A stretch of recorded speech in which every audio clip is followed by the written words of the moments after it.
우리가 무엇이간데 주님의 자녀 삼아주시고 우리의 같은 인생들을 부르셔서 주의 사랑과 은혜로 붙들어 주시며 주님의 나라에 이르기까지 이끌어가 주심을 감사드리옵나이다.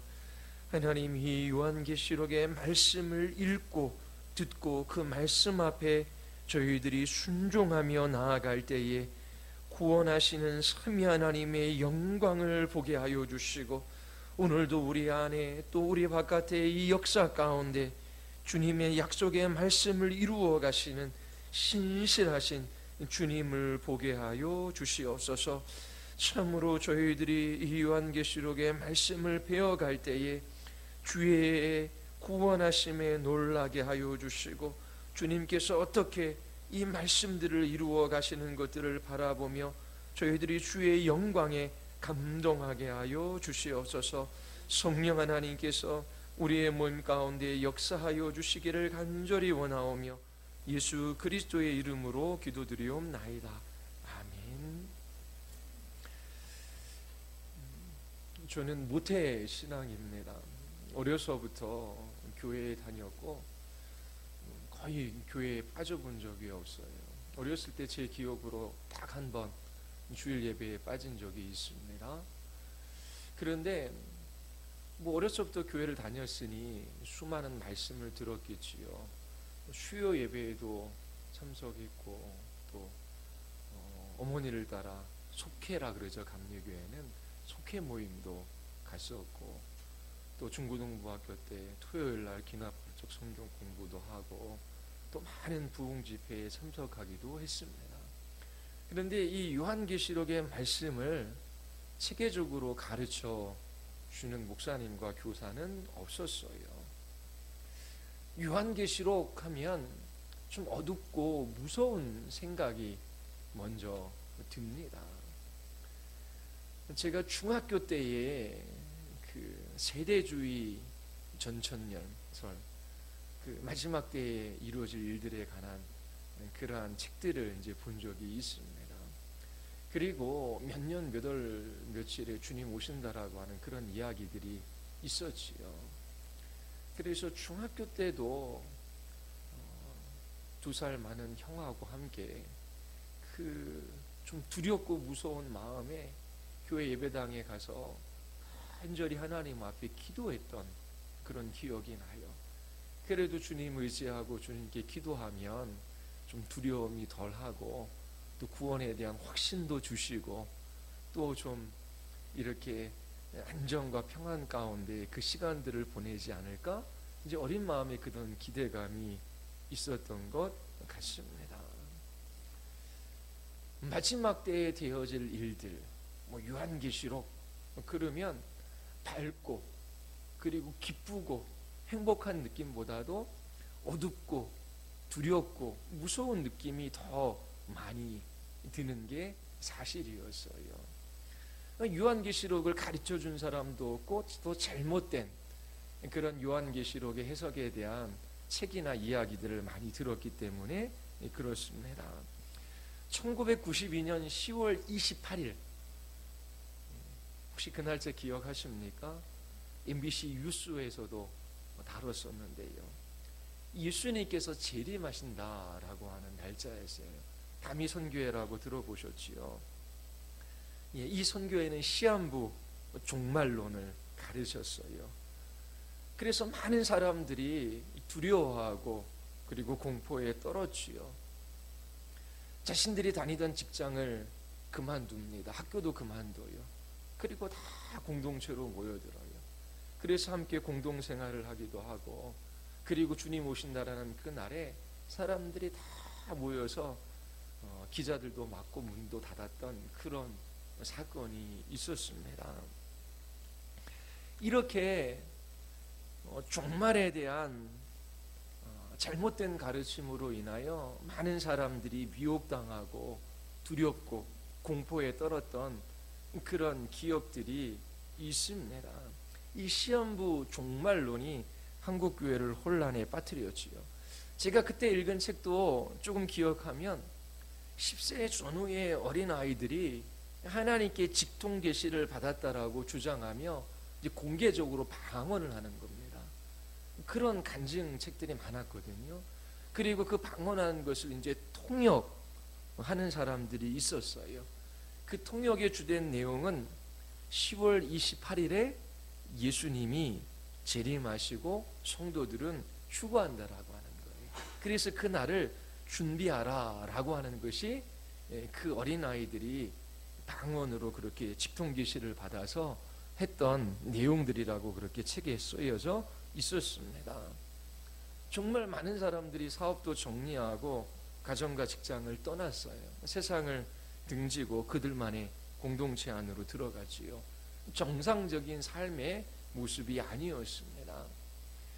요즘에 신천지도 마찬가지예요. 우리 청년들이 미혹당하면 집을 떠나지요. 그리고 부모와 형제와의 관계를 끊어요. 그리고 공동체 생활을 합니다. 그 하나님의 교회 안상홍 증인에도 그렇게 시한부 종말론에 관해서 이야기를 했고 사람들이 그런 공동체 생활을 했었습니다. 그런데 마태복음 24장 36절에 보면 그러나 그날과 그때는 아무도 모르나니 하늘의 천사들도 아들도 모르고 오직 아버지만 아십니다. 예수님이 오시는 정확한 때와 시기는 아무도 모른다라고 성경이 기록하고 있어요. 오직 하나님만 아시는 것이지요. 그래서 이단의 특징이 뭐냐면 예수님이 오시는 시기 그 때를 정확하게 예측하려고 합니다. 그리고 이 마지막 때의 징조들이 있어요, 분명히. 근데 그것들에 대한 관심이 많아요. 이런 공동체는 이단과 사이비인 경우가 많습니다. 하나님께서 구약에 아브라함을 부르시고 또 하나님께서 이스라엘 백성들을 통하여 하나님께서 말씀하신 그 계시의 말씀을 어떻게 이 역사 가운데 성취하시고 완성해 가시는지, 분명히 예수 그리스도의 출임과 재림에 대한 예언이 구약 예언서에 많이 나와 있어요. 예수님이 어느 동네에 태어날 것이며 또 낙이 타고 입성하실 것, 동정녀 탄생, 그리고 십자가에 돌아가실 것, 부활에 관한 이야기, 수많은 예언들이 구약의 예언서에 기록되어져 있어요. 그리고 예수 그리스도의 재림에 대한 예언들도 있습니다. 분명히 역사 가운데 하나님께서 선지자들을 통하여 이스라엘 백성들에게 말씀하셨고 그 예언이 성취되어지고 그리고 마침내 그리스도께서 다시 오셔서 그 모든 말씀들을 완성해 가실 거예요. 그러면 우리는 삼위 하나님께서 이 구속의 역사를 완성해 가시는 그 길 가운데 있지요. 그것도 종말이라고 이야기를 합니다. 그런데 이 종말이라고 해서 사람들의 관심이 언제 예수님이 오시는가, 그리고 그 예수님의 오시는 때의 징조는 어떠한가, 그런 것들에 대한 관심이 있는 것이 아니라 이 요한계시록의 초점도 예수 그리스도 안에서 하나님께서 약속하신 것을 이 역사 가운데 이루셨고 예수 그리스도의 출임으로 이루셨어요. 그리고 재림으로 완성하실 거예요. 우리는 이미 이루셨고 또 이루시고 계시고 완성하실 그 날을 바라보며 우리에게 주신 그 사명을 따라 일상적인 삶들을 기쁘고 행복하게 살아가면 되는 거거든요. 그런데 요한계시록을 잘못 배우면 예수 그리스도의 재림의 시기와 그리고 예수님이 오시는 그날의 징조에 관심이 있는 사람들은 대부분 두려움에 떨고 그리고 이렇게 사입이나 이단에 빠져들어가는 경우들이 많이 있습니다. 특별히 한국 교회에는 세대주의 종말론이 많이 퍼져 있어요. 그리고 선교지에 나가도 선교사님들이 질문하는 많은 내용들, 또 그들이 영향받는 신학이 세대주의적인 종말론이에요. 자, 이것들에 관해서도 나중에 여러분들에게 말씀을 드릴 겁니다. 자, 그거는 나중에 말씀을 드리고요. 자, 여러분들 요한계시록 19장 한번 보십시오. 19장 6절서부터 우리 9절까지입니다.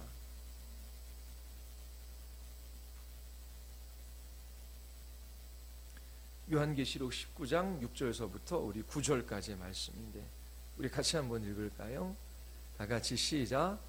또 내가 들으니 허다한 무리의 음성과도 같고 맑은 물소리와도 같고 큰 우레소리와도 같은 소리로 이르되 할렐루야 주 우리 하나님 곧 전능하신 이가 통치하시도다. 우리가 즐거워하고 크게 기뻐하며 그에게 영광을 돌리세. 어린 양의 혼인 기약이 이르렀고 그의 아내가 자신을 준비하였으므로 그에게 빛나고 깨끗한 세마포 옷을 입도록 허락하셨으며 이 세마포 옷은 성도들의 옳은 행실이로다 하더라. 천사가 네게 말하기를 기록하라. 어린 양의 혼인잔치에 청함을 받은 자들은 복이 있도다 하고 또 내게 말하되 이것은 하나님의 참되신 말씀이라 하기로. 자, 그리스도께서 천사를 통하여 요한에게 이 계시의 말씀을 나타내어 보여주시지요. 그리고 이 19장도 천사가 요한에게 나타내어 보여준 말씀입니다. 예수 그리스도께서 재림하신 그 날이 그리스도인들에게 얼마나 행복하고 복된 날인지를 이 19장이 우리에게 가르쳐주고 있어요. 디도서 2장 13절에도 복스러운 소망과 우리의 크신 하나님 구주 예수 그리스도의 영광에 나타나심을 기다리게 하셨으니, 십자가에서 우리와 같은 죄인들을 위하여 살을 찢으시고 피를 흘리신 그분이 심판주로 다시 오셔요. 우리를 대신하여 하나님의 진노를 담당하신 예수님이지요. 그분이 우리를 위하여 부활하시고 승천하시고 하나님의 보좌 우편에서 역사와 또 교회를 위하여 하나님께서 통치하십니다. 그분이 마지막 날에 다시 오셔서 죄와 사망과 사단의 권세에 대한 최종적인 승리를 성취하시지요. 그날에 이 세상은 멸망합니다. 천년왕국을 이루셔요. 마귀는 불못에 던져지고 그리고 마지막 심판이 있습니다. 구원받은 하나님의 백성들은 새하늘과 새 땅에 들어가게 되지요. 하나님의 나라의 완성을 보게 될 것입니다. 주님 다시 오시는 그 영광의 날, 그 날을 하나님께서 약속하시고 삼위 하나님께서 이 역사와 교회를 통치하셔서 우리를 이끌어 가셔요. 그 삼위 하나님의 약속을 우리 가운데 이루어 가시는 그 영광을 보는 것도 감격스럽고, 그리고 주님 다시 오실 그 날이 우리에게 말할 수 없는 소망의 이유가 되어 담대함과 용기를 주고 또 사랑하며 섬기며 인내하며 살아갈 수 있도록 우리를 돕습니다. 그래서 이 요한계시록의 말씀을 읽으면 구원하시는 삼위 하나님의 영광, 어떻게 하나님께서 이 약속을 성취해 가시는지 그 하나님의 영광을 보게 돼요. 그래서 오늘도 우리 가운데 역사하시는 삼위 하나님을 우리가 바라보며 기뻐할 수 있습니다. 그리고 우리를 위하여 십자가에서 죽으시고 부활하시고 승천하시고 하나님의 보좌 우편에서 교회를 위하여 통치하시고 우리를 위하여 중보하시는 그 예수 그리스도께서 심판주로 다시 오셔서 이 세상은 멸망당하고 우리는 그리스도의 정결한 신부로 혼인잔치에 참여할 것을 말씀하셔요. 이러한 계시록의 말씀을 받은 사람들, 그 말씀에 비춤을 받은 사람들은 매일매일 주님과 동행하며 확신과 담대함과 용기와 인내 가운데 믿음으로 이 길들을 걸어갈 수 있게 되는 것입니다. 현실을 도피하지 않아요. 내일 주님이 다시 오신다라고 해도 부르신 그 삶의 자리 속에서 주님의 나라를 위하여 그 약속의 말씀을 붙들고 그 하루를 살아갑니다. 그들의 삶은 규모가 있고 신실하고 또 하나님의 사랑으로 섬기는 그러한 삶을 살아갑니다. 그래서 여러분들이 이 요한계시록에 말씀을 읽어가며 단지 두렵고 무섭고 어려운 것이 아니라 이처럼 구원하시는 삼위 하나님의 영광, 그리고 그 약속이 반드시 완성될 것을, 주의 재림의 날을 소망하며 여러분들이 주어진 그 하루하루 정말 하나님이 주시는 복을 누리며 그렇게 살아갈 수 있게 되기를 바랍니다. 자, 그러면 우리 요한계시록 오늘 살펴볼 말씀 1장 1절서부터 8절까지의 말씀 우리 같이 한번 볼까요? 요한계시록 1장 1절서부터 8절까지 말씀입니다. 자, 제가 한 절 읽고 여러분들 한 절 읽고 교독할게요. 예수 그리스도의 계시라. 이는 하나님이 그에게 주사 반드시 속히 일어날 일들을 그 종들에게 보이시려고 그의 천사를 그 종 요한에게 보내어 알게 하신 것이라.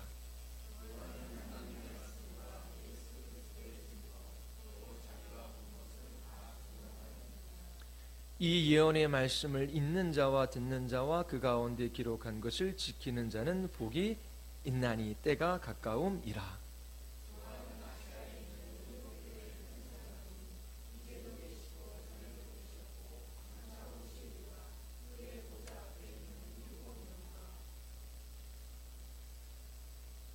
또 충성된 증인으로 죽은 자들 가운데서 먼저 나시고 땅의 임금들의 머리가 되신 예수 그리스도로 말미암아 은혜와 평강이 너에게 있기를 원하노라. 우리를 사랑하사 그의 피로 우리 죄에서 우리를 해방하시고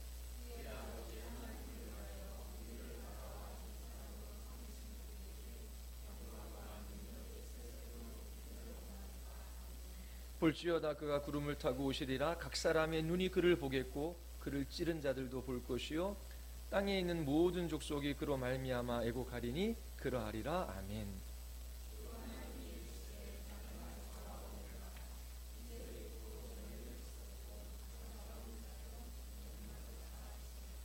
예.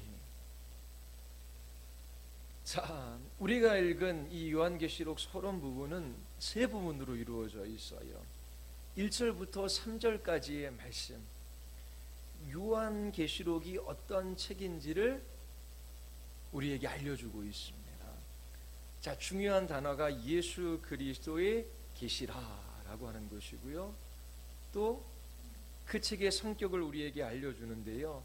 반드시 속히 일어날 일들입니다. 그리고 이 예수 그리스도의 계시가 어떻게 우리에게 주어졌는지 1장 1절이 우리에게 말해주고 있어요.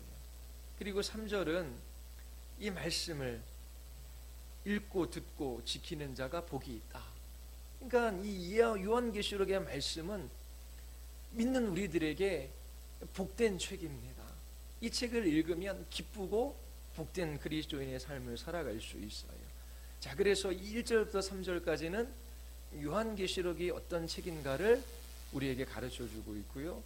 그리고 4절서부터 6절까지는 이 7교회를 향한 인사가 들어있습니다. 자, 인사말 중에 핵심적인 내용이 뭐지요? 1장 5절에 보면 은혜와 평강이 너희에게 있기를 원하노라. 자, 근데 이 은혜와 평강이 어디에부터 옵니까? 평안하기를 바랍니다. 그래서 우리가 편안해질 수 있는 게 아니잖아요. 은혜와 평강이 삼위 하나님으로부터 와요. 그래서 성부 하나님, 성자 하나님, 성령 하나님에 관한 그 소개가 여기에 들어있어요. 그렇게 7교회의 인사말을 하면서 삼위 하나님으로 말미암은 은혜와 평강이 있기를 원한다라고 하는 이 인사말과 함께 이 요한사도가 가슴이 벅차 그렇게 그리스도 안에서 하나님께서 행하시는 일들을 찬양하고 있는 것이 이 4절서부터 6절까지의 말씀입니다. 자, 그리고 7, 8절은 이 요한계시록의 주제를 우리에게 설명해 주고 있습니다. 자, 그러면 우리 앞에 있는 요한계시록의 성격에 관해서 요한계시록이 어떤 책인가 우리에게 나타내 보여주는 1절부터 3절까지의 말씀 우리 같이 한번 보겠습니다. 자, 첫 번째 중요한 단어가 뭐라 그랬지요? 예수 그리스도의 계시라. 자, 그러면 이건 예수 그리스도에 의한 계시인지 아니면 예수 그리스도에 대한 계시인지 헬라어를 해석하면 두 개로 이루어져요. 뭐 두 개 다 맞을 수 있지요. 하나님께서 그 아들 예수 그리스도에게 주신 계시예요. 그래서 그리스도께서 천사를 통하여 요한에게 알게 하셨지요. 그리고 요한은 7교회에게 나타내 보여줍니다.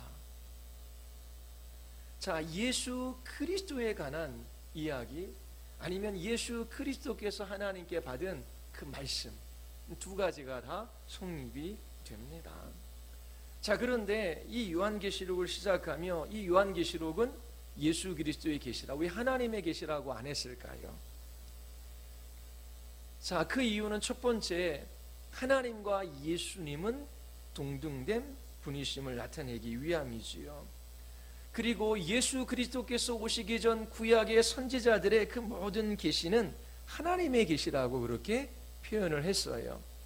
그런데 사도 요한은 예수님이 오신 후 계시를 받았지요. 예수님이 오신 후에는 하나님께서 예수 그리스도 그분을 통하여 우리에게 하나님의 계시를 주셔요. 히브리서 1장 1, 2절 옛적의 선지자들을 통하여 여러 부분과 여러 모양으로 우리 조상들에게 말씀하신 하나님이 하나님의 계시지요. 하나님께서 선지자를 통하여 여러 모양으로 말씀해 주셨어요. 그런데 마지막에는 아들을 통하여 우리에게 말씀하셨으니 자, 예수 그리스도께서 오신 후에 그 그리스도 그분을 통하여 우리에게 말씀하시는 것이지요. 그래서 예수 그리스도의 계시라고 하는 표현을 쓴 겁니다.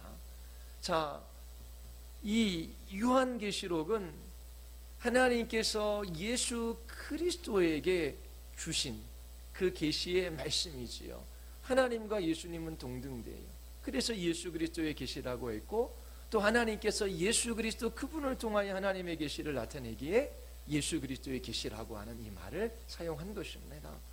그래서 요한계시록 전체를 읽어보면 그 중심은 뭐예요? 예수 그리스도 그분 안에서 하나님께서 약속하시고 행하시는 일, 이것이 전체 내용입니다. 자, 그러면 이 계시의 성격, 특징이 뭐냐면 계시의 내용이 뭐냐면 두 가지로 이야기하고 있죠. 첫 번째는 반드시 일어날 일, 두 번째는 속히 일어날 일에 관한 것입니다. 자, 이 요한계시록에 있는 이 계시는 계시라고 하는 말은 감추어진 것을 나타내어 보여주시는 거거든요. 그러니까 이렇게 손안에 이게 뭡니까? 라고 이야기할 때에 손안에 감추어졌죠. 이건 비밀이거든요. 그런데 손안에 있는 거를 탁 펼쳐서 보여줘요. 그러면 이건 감추어진 것이 나타나 보여진 것이죠. 이게 계시예요. 근데 이 나타내 보여주신 게 뭐냐면 속히 반드시 일어날 일, 그리고 속히 일어날 일이라고 하는 것입니다. 이 요한계시록에 있는 이 말씀들은 반드시 일어난다라고 하는 거예요.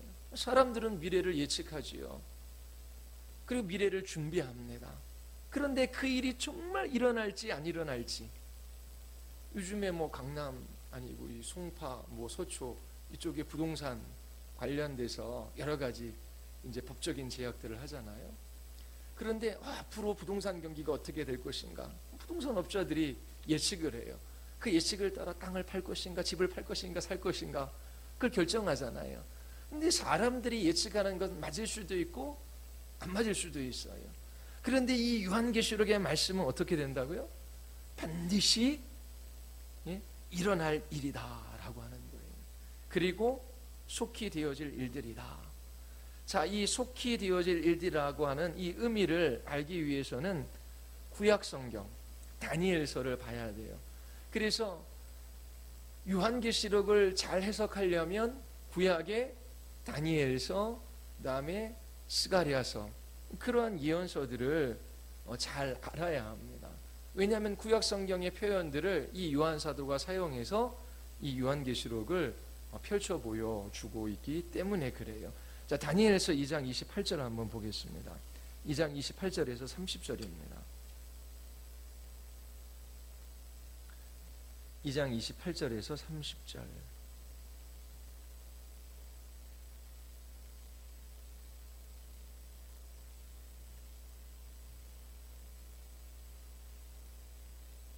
자, 우리 2장 28절에서 30절 우리 같이 한번 읽겠습니다. 다 같이 시작.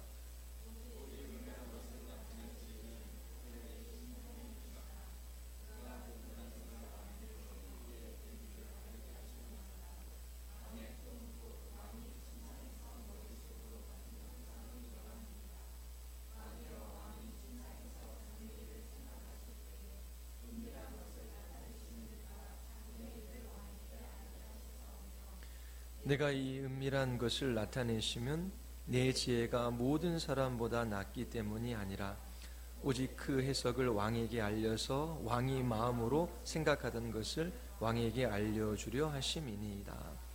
자, 다니엘에게 하나님께서 느부갓네살 왕이 꿈꾼 그 일들을 해석해서 나타내 보여주십니다. 근데 후에 될 일을 알게 하신 것이지요.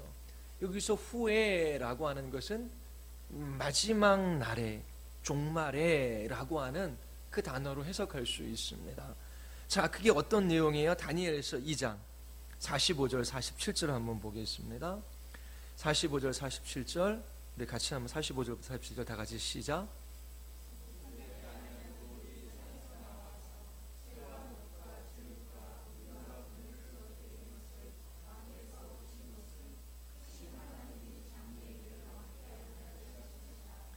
이 꿈은 참되고 이 해석은 확실하나이다 하니 이에 느부갓네살 왕이 엎드려 다니엘에게 절하고 명하여 향품을 그에게 주게 하니라.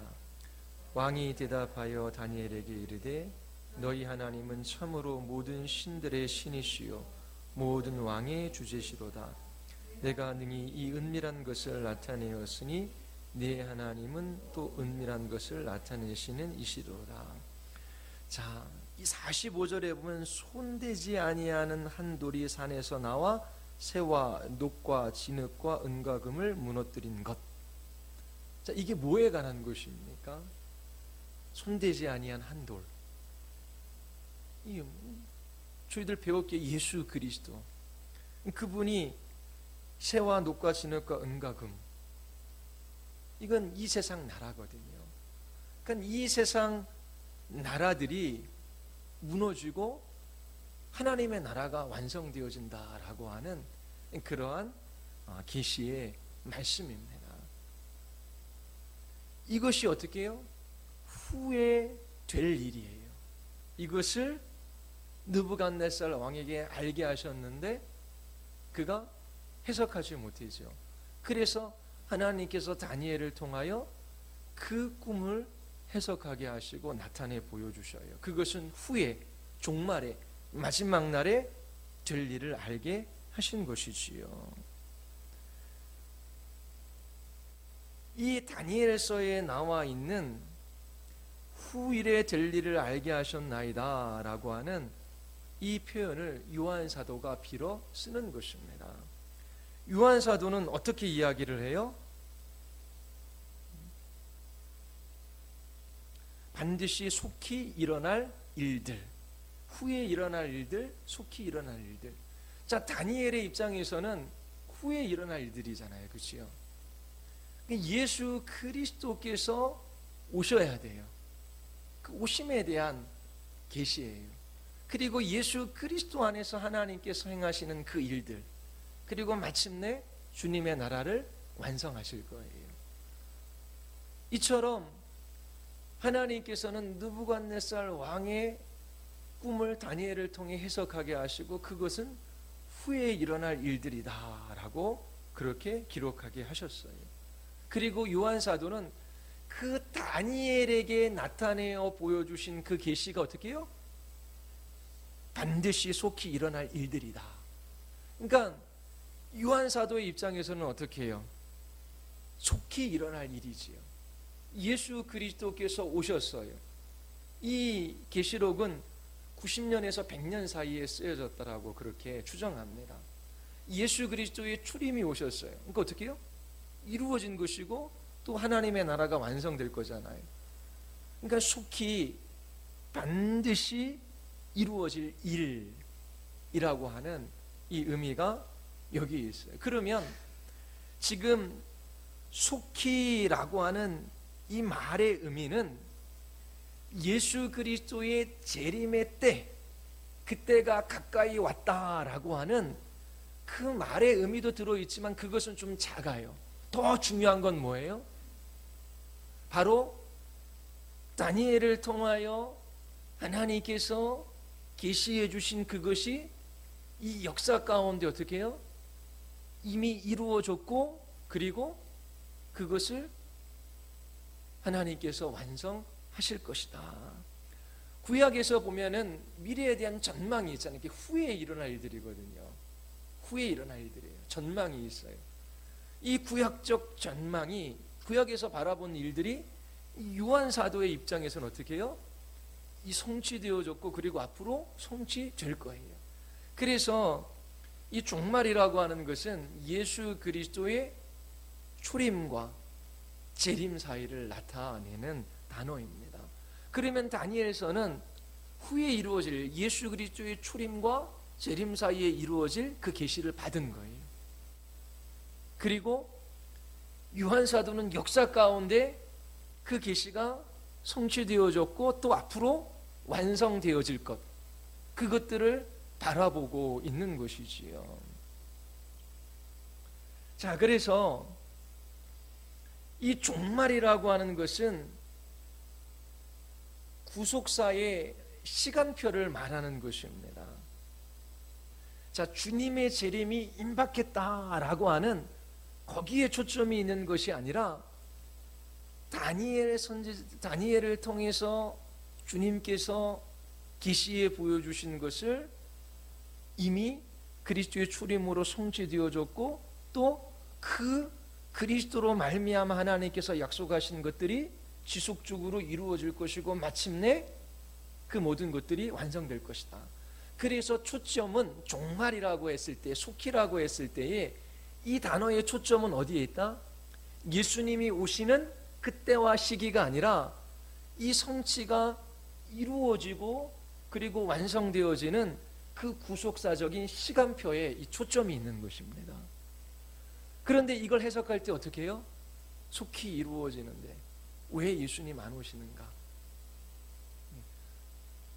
거기에 초점이 있지요. 자, 요한계시록을 이해하는 열쇠 가운데 하나가 구약 성경이 어떻게 사용되어졌는지를 잘 파악하는 겁니다. 그래서 다니엘서, 에스겔서, 스가랴서 이 예언서를 잘 보면 이 요한계시록을 잘 이해할 수 있습니다. 자, 계시록 1장 3절에 보면 이 예언의 말씀을 읽는 자, 듣는 자, 그 가운데 기록한 것을 지키는 자가 복이 있대요. 읽는 것은 뭐 우리로서 읽겠지만 이 시대에는 성경이 다 주어진 게 아니거든요. 회당에서 사람들이 모였을 때 읽습니다. 그리고 회중들은 귀로 듣지요. 그리고 들은 그 말씀을 지키는 자가 복이 있대요. 그런데 계시록 1장 3절에 보면 여기서 예언의 말씀이라고 쓰거든요. 그러면 계시록을 볼 때에 세 단어가 사용되어집니다. 해석은 묵시록이라 그러고요, 계시록이라 그러고요, 그 다음에 어떻게 해요? 예언서라는 말을 사용하기도 합니다. 묵시는 좀 문학적 장르의 표현이에요. 그래서 상징, 뭐 환상, 그런 어떤 암시적인 그림 언어로 이루어진 어떤 그런 문학적 형태의 책, 그럴 때는 묵시문학이라 그러거든요. 거기에 계시와 예언이 다 포함되어져 있는 것이지요. 그리고 계시는 감추어진 것을 이렇게 드러내어 보여주는 것이고요. 그리고 예언이라고 했을 때에 우리가 생각하는 예언은 미래에 어떤 일들이 일어날 것인가 라고 하는 것. 그래서 신사도 교회 같은데 자기는 요즘에도 하나님께서 계시해 주셔서 미래를 이야기할 수 있다. 미래에 되어질 일들, 그런 것들 예언한다. 제가 서두에 때 얘기했던 것처럼 옛날 다미선교에서 한 10여 세 꼬마들이 방언하고 그리고 직통계시 받고 미래에 몇 월 며칠 주님 다시 오신다. 그런 이야기들 하잖아요. 그런데 그게 예언이라고 보통 생각하거든요. 그런데 성경에서 예언이라고 하는 것은 물론 미래에 이루어질 일들에 대한 그 메시지가 들어가 있어요. 그런데 그 초점이 뭐냐면 하나님께서 그 일들을 어떻게 이루어 가시는가라고 하는 것에 초점이 있습니다. 그러면 예언이라고 할 때는 구약에서 모세가 신명기에서 이스라엘 백성들에게 설교한 것, 그 설교를 바탕으로 해서 구약의 모든 선지자들의 예언이 이루어집니다. 자, 하나님께서 너희들에게 이러이러한 것들을 말씀하셔서 가나안 땅에 들어가서 이렇게 살라고 하셨지, 그렇게 살지 않으면 이런 일들이 일어날 거야. 이미 하나님께서 말씀하신 거예요. 그런데 하나님께서 그 말씀하신 것을 이스라엘 역사 가운데 이루어 가시죠.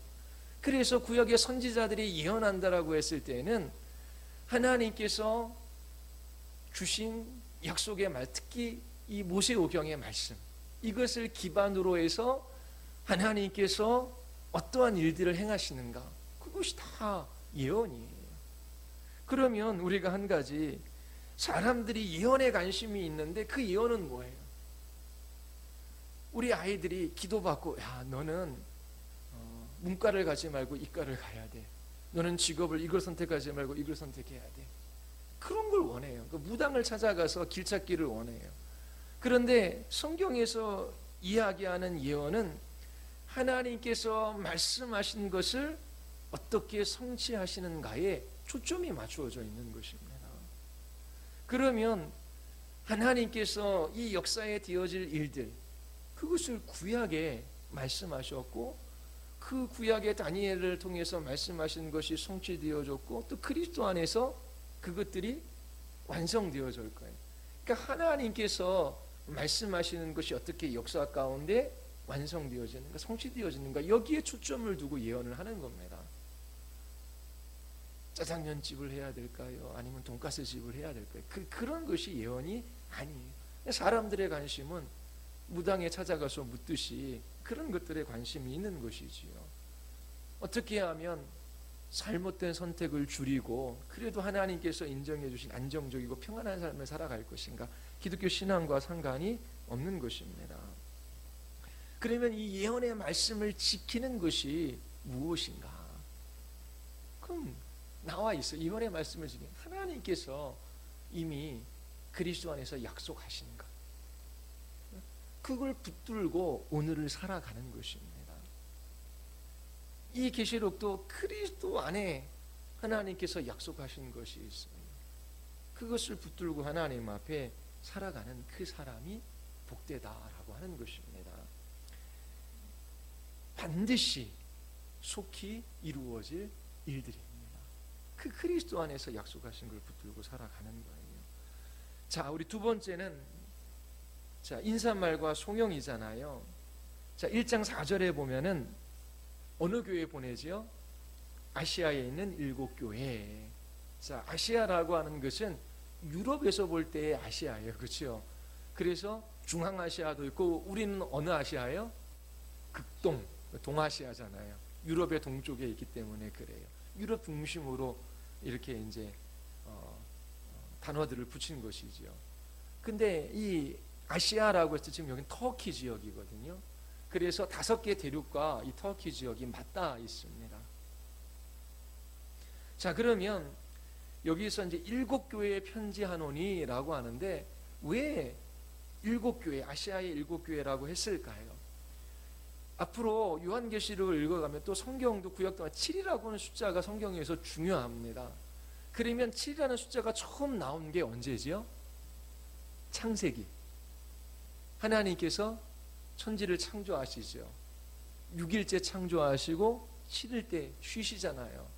하나님께서 피곤하셔서 쉬셨을까요? 그게 아니잖아요. 그러면 이 7이라고 하는 것은 하나님의 창조의 완전성, 충만성을 나타내는 거거든요. 그래서 7이라는 것은 완전함, 온전함, 충만함, 부족함이 없음, 그런 것들을 나타내는 숫자입니다. 자, 그래서 절기에도 보면 7이라는 숫자가 많아요. 그리고 제사장이 손가락에 피를 찍어 성소의 휘장 앞에 7번 뿌리잖아요. 왜 7번 뿌리는 것도 완전함과 충만함을 나타냅니다.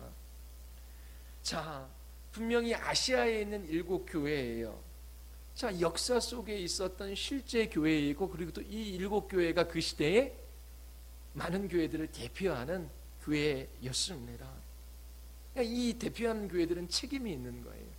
그리고 상징적인 영적인 의미가 있지요. 7이라고 하는 것은 보편의 교회. 그러니까 모든 세대의 교회를 다 포함해서 나타내는 그 단어가 7교회라고 하는 단어입니다. 계시록 1장 12절 한번 보십시오. 1장 12절. 우리 같이 한번 읽겠습니다. 다 같이 시작.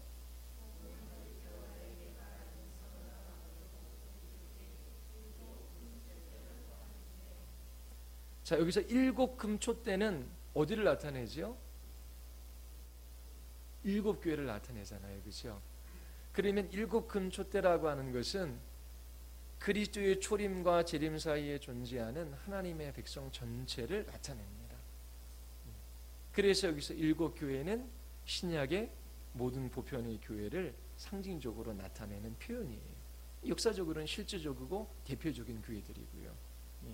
자, 그 교회에 인사하잖아요. 어떤 인사를 하죠? 은혜와 평강이 있기를 원한다라고 하잖아요. 이거는 교회가 처해 있는 상황 때문에 그렇습니다. 이 시대는 로마가 지배하는 시대예요. 이 시대의 로마 황제는 신적인 지위를 가지고 있어요. 그래서 로마 황제에게 뭐라고 불러요? 주라고 하는 단어를 사용했습니다. 그런데 그리스도인들은 한 분밖에 주님이 안 계셔요. 로마의 황제가 아니라 누구요? 예수 그리스도. 그분만이 주님이셔요. 그러면 로마 황제를 향해서 주님이라고 부르기를 그리스도인들은 거절합니다. 일제시대 때 신사참배가 있었잖아요. 그 많은 목회자들도 그냥 한 번만 절해라, 고개만 까닥해라, 그게 뭐가 대단한 일이냐. 이때 그리스도인들에게도 로마 황제를 향해 주님이라고 한번 불러라. 그런데 신앙 양심상 주님은 예수 그리스도 한 분밖에 없는 거예요. 이 일로 인하여 그리스도인들이 핍박을 받았습니다. 그래서 공동체에 함께 편입이 되어 함께 장사를 하고, 그리고 그 장사하는 데 취직해서 함께 일하고, 그리고 함께 공동체가 살아가는 데에 이들이 많이 배제되어졌어요. 그러니까 예수 그리스도를 믿는다라는 것 자체만으로도 그들은 먹고 살기가 힘들고, 그리고 공동체로부터 소외된 삶들을 살아가야만 했어요. 그러니까 핍박이 있었고 고난이 있었던 공동체이지요. 이 핍박과 고난이 있는 공동체에 은혜와 평강이 있기를 원한다. 그런데 이 은혜는 누구로부터 주어져요? 삼위 하나님으로부터 주어지는 것입니다. 삼위 하나님으로부터 주어지는 이 은혜, 값없이 베풀어주는 이 삼위 하나님의 이 사랑, 이 호의, 이 은혜로 말미암아 이들 안에 평강이 있을 때 이 핍박과 고난을 이기며 살아갈 수가 있는 거예요. 그런데 그 삼위 하나님을 묘사하자니 어떻게 묘사합니까? 첫 번째가 뭐죠? 첫 번째 어떻게 묘사합니까? 1장 4절에 이제도 계시고 전에도 계셨고 장차 오실 이, 누구에 대한 묘사입니까? 장차 오실 이라고 하는 표현 때문에 예수 그리스도라고 처음에 보면 딱 생각이 들어요. 그런데 뒤에 보면은 충성된 증인, 죽은 자들 가운데서 먼저 나시고 땅의 임금들의 머리가 되신 예수 그리스도, 예수 그리스도에 대한 얘기가 나와요. 그럼 중복적으로 이렇게 연속된 구절에서 사용하지는 않겠지요. 그러면 앞에는 뭘 얘기할까요? 성부 하나님에 관한 묘사입니다. 이제도 계시고 전에도 계셨고 장차 오실 이 에고라고 하는 표현을 쓰는데, 이거는 출애굽기에서 하나님께서 당신의 이름을 여호와라고 알리시며 에고라고 하는 말을 쓰잖아. I am, 나는 누구누구이다. 그 표현이 여기 쓰이는 겁니다. 여호와 하나님, 성부 하나님에 대한 표현이에요. 과거에도 계셨고 현재에도 계시며 그리고 장차 오실 미래에도 계실 분, 장차 오실 이는 하나님께서 예수 그리스도를 재림시킴으로써 이 역사를 완성하신다라고 하는 것을 표현하는 거예요. 그래서 하나님이 역사의 주인이시다라고 하는 이 내용이 이 안에 들어가 있습니다. 그래서 하나님은 과거에도 계셨고 현재에도 계시고 앞으로도 계시는 분. 근데 그 앞으로도 계시는 분이 오실 분이잖아요. 예수 그리스도 그분을 이 세상에 보내어 주셔서 이 역사를 완성하실 분이 바로 성부 하나님이시다 라고 하는 것을 이 구절에서 표현하는 겁니다. 그러면 이 이야기를 환난 가운데 있는 이 교회에 많은 성도들이 듣는 겁니다. 우리가 믿는 하나님, 과거에도 현재에도 그리고 이 앞으로도 계시는 분이 그리스도를 다시 보내어 주셔서 이 역사의 종말을 이끌어내시고 하나님의 나라를 완성하실 것이다 라고 하는 그 믿음이 불러일으켜지는 것이지요. 또 두 번째는 성령 하나님에 대한 이야기잖아요. 뭐라고 묘사하고 있죠? 보좌 앞에 있는 일곱 영. 자, 여기서 일곱 영이라고 성령 하나님을 표현하고 있어요. 그럼 요한 사도가 뜬금없이 일곱 영이라고 표현하는 것이 아니라 이것도 구약에 나와 있는 표현들을 사용하는 겁니다. 왜 요한은 성령님을 일곱 영이라고 불렀을까요? 자, 계시록 1장 4절에 그의 보좌 앞에 있는 일곱 영, 또 3장에 한번 가보십시오. 3장 1절. 3장 1절. 자, 사대 교회의 사자에게 편지하라. 하나님의 일곱 영과 하나님의 일곱 영이라고 이야기하잖아요. 그렇죠? 그 다음에 4장 5절 우리 같이 한번 읽어볼까요? 4장 5절 다 같이 시작.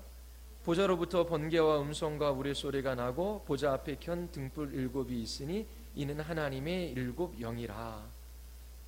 자, 그 다음에 계시록 5장 6절 같이 한번 읽어보겠습니다. 5장 6절 다 같이 시작.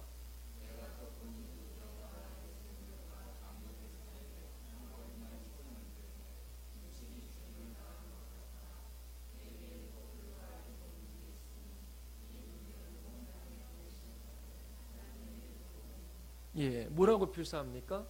일곱 뿔, 일곱 눈, 그리고 하나님의 일곱 영이라라고 이렇게 해서요.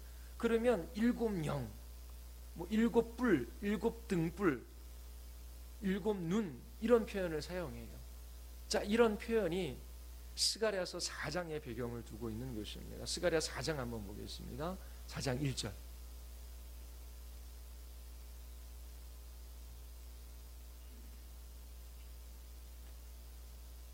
4장 1절입니다.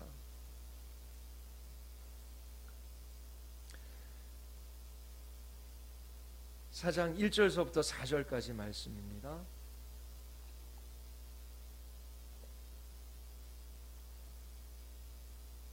사장 1절서부터 4절까지 우리 같이 한번 읽을까요? 다 같이 시작.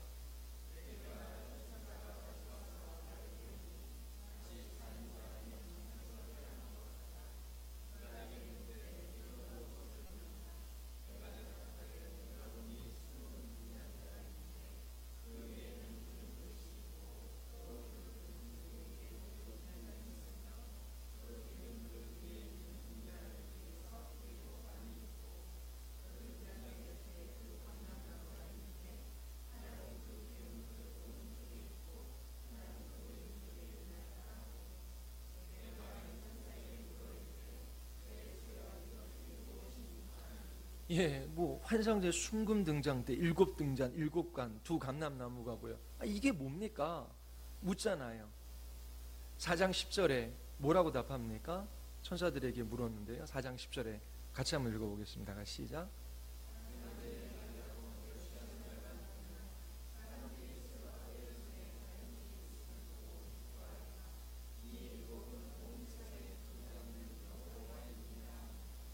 온 세상에 두루 다니는 여호와의 눈.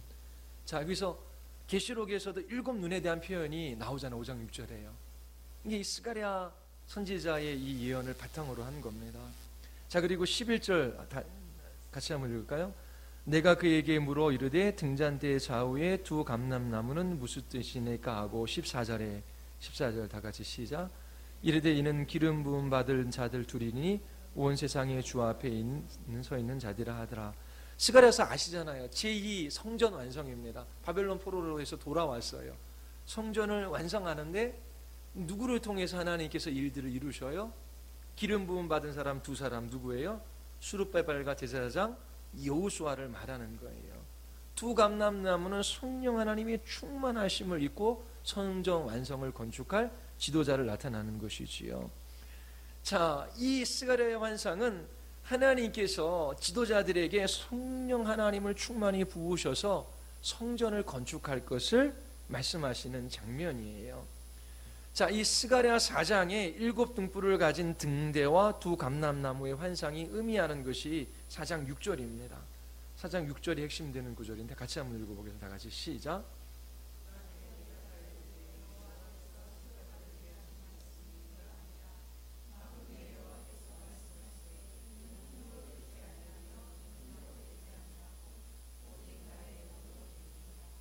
자, 핵심적인 게 뭐죠? 성전을 건축할 때 사람의 힘과 능력으로 하는 것이 아니라 성령께서 이 일들을 지도자를 사용하셔서 이루어 가실 것이다 라고 하는 것입니다. 자, 그러면 이제 요한 사도가 계시록 1장 4절에서 그의 보좌 앞에 있는 7 영이라고 하는 이 표현을 통해서 은혜와 평강이 너희에게 있기를 원하노라, 그들에게 인사말을 하고 있는 거거든요. 자, 그들은 완전한 교회입니까? 불완전한 교회입니까? 불완전한 교회이지요. 근데 그 교회를 완성해 가는 분이 교회의 지도자가 아니라 성령 하나님께서 7 영, 완전하고 충만한 수잖아요. 성령께서 역사하셔서 이 교회, 너희의 공동체를 온전하고 완전하게 이루어 가실 것이다 라고 하는 그런 메시지가 주어지는 것입니다. 고린도서 3장 16절에 보면 너희가 하나님의 성전인 것과 하나님의 성령이 너희 안에 계시는 것을 알지 못하느냐. 그리고 19절에 보면 너희 몸은 너희가 하나님께로 받은 바 너희 가운데 계신 성령의 전이라. 자, 그래서 제2의 성전, 두 번째 성전이 완성되어지는 이 일에 있어 어떻게 해요? 성령께서 이 일을 하신다. 그러면 신약 시대에도 7 영이라고 하는 이 스가랴 이 선지자의 예언을 사용하여 말씀하시는데, 이 교회 완성이 누구에게 달려있다? 성령께서 역사하신다라고 하는 것입니다. 자, 그래서 교회는 성령께서 역사하셔서 함께 지어져가는 성전이에요. 교회론에 대한 이해가 바르게 정립이 되어서 신앙이 큽니다. 아, 요즘에 교회는 다 썩어서 목회자도 부패해 있어. 나는 예수 그리스도를 부인하지 않아. 그러나 교회는 안 가고 함께 신앙생활 안 하고 나 혼자 신앙생활 할 거야. 기독교 신앙과 멀리 떨어져요. 물론 교회 안 나온다고 해서 구원받지 못한 게 아니죠. 인격적인 신앙, 견고하고 그리스도 형상으로 변화되어지는 그런 신앙을 가질래야 가질 수가 없어요. 왜요? 혼자 성경책 읽고 혼자 어디 가서 말씀 듣고 혼자 공부해서 그리스도의 신부로 세워지는 게 아니에요. 함께 하나님께서 보내주신 공동체 안에서 성령께서 역사하심으로 함께 지어져 가는 거예요. 그래서 우리는 성령 하나님을 의지하고 성령 하나님의 역사를 기대하고 함께 이 공동체에서 세워져 가야 되는 거예요. 공동체 안에서 함께 세워져 가는 그 일이 없으면 그리스도인으로서 인격적으로 그렇게 잘 자랄 수가 없는 겁니다. 자, 하나 더 성자에 대한 묘사가 있지요. 자, 뭐라고 묘사합니까? 충성된 증인으로 죽은 자들 가운데서 먼저 나시고 땅의 임금들의 머리가 되신 예수 그리스도. 자, 이건 시편 89편에 나와 있는 말씀이에요. 내가 그를 장자로 삼고, 이건 죽은 자 가운데서 먼저 나시니라고 하는 이 표현과 교체될 수 있어요.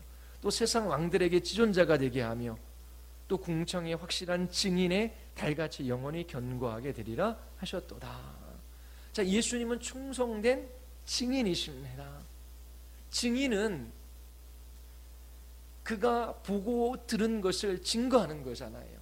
그러면 예수님께서는 누구에게 무엇을 보고 들으셨어요?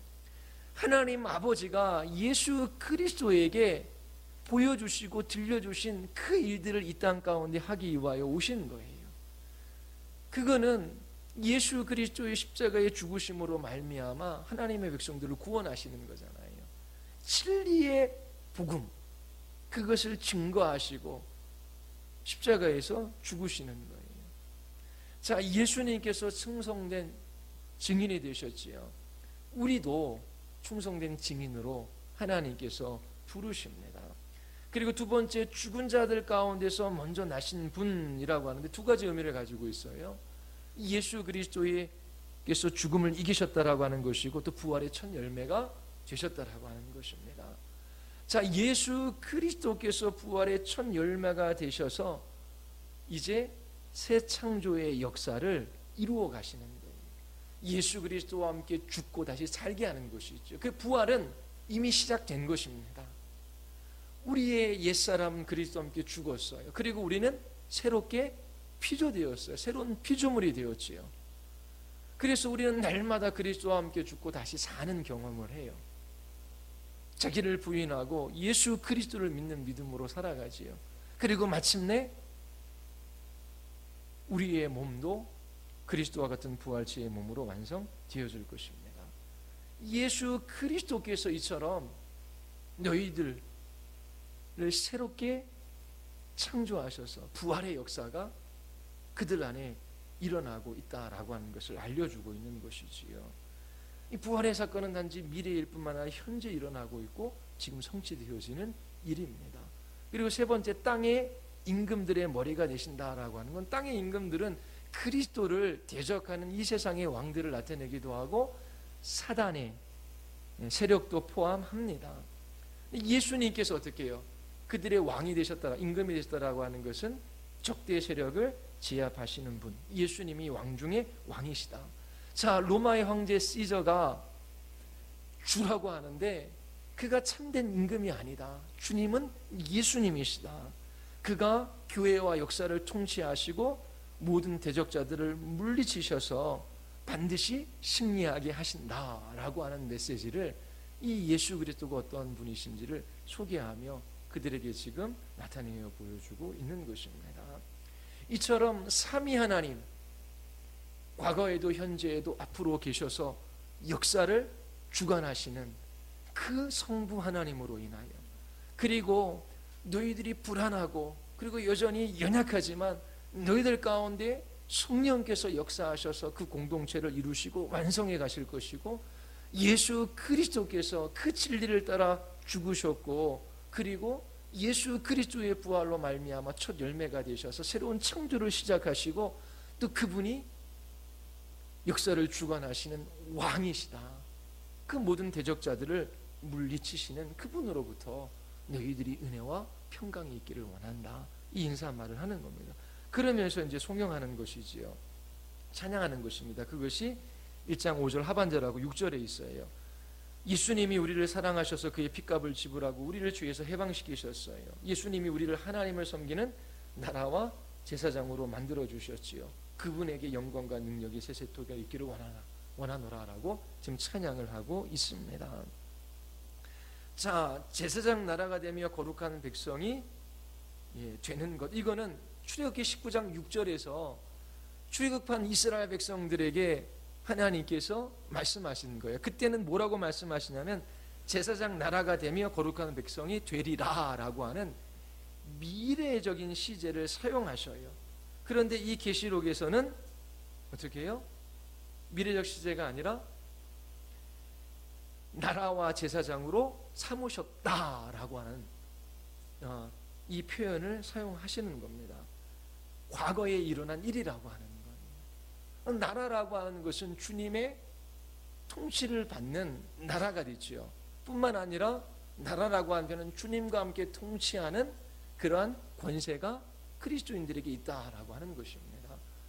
그래서 죄와 사단이 이 세상의 그 누구도 그리스도인들을 지배할 수가 없는 거예요. 제사장은 하나님께서 이스라엘 백성들을 제사장 삼으셔서 이방 민족들에게 하나님의 구원하시는 영광을 나타내게 하시기 위함이죠. 근데 이스라엘은 실패했어요. 그런데 하나님께서 누구를? 교회를 부르셔서 그 일을 하신다라고 하는, 교회는 그 일에 있어 실패함이 없다라고 하는 것을 이 구절이 우리에게 가르쳐주고 있습니다. 그러면 우리는 왕같은 제사장으로 살아가고 있는가?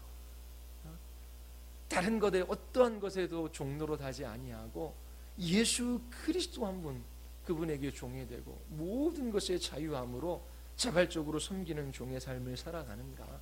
우리가 제사장이 되어 이 세상에 구원하시는 하나님의 영광을 나타내는가?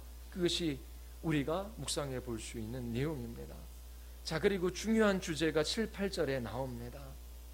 예, 피곤하시죠? 피곤하시죠? 자, 간단하게 하고 마치겠습니다. 중요한 주제인데요. 자, 1장 7, 8절 우리 같이 한번 읽어보겠습니다. 다 같이 시작.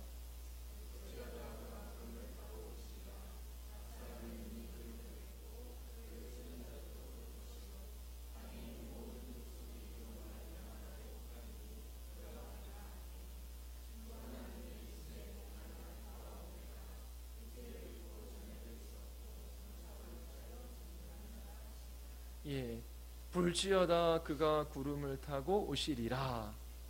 자, 이 표현은 다니엘서 7장 13절에 나와 있는 표현입니다. 다니엘서 9장 7장 9절서부터 12절까지 읽으면 하나님이 약한 세력을 심판하신 후에 나라들에 대한 왕권을 인자에게 위임하시는 그 장면에서 이 표현이 나와요.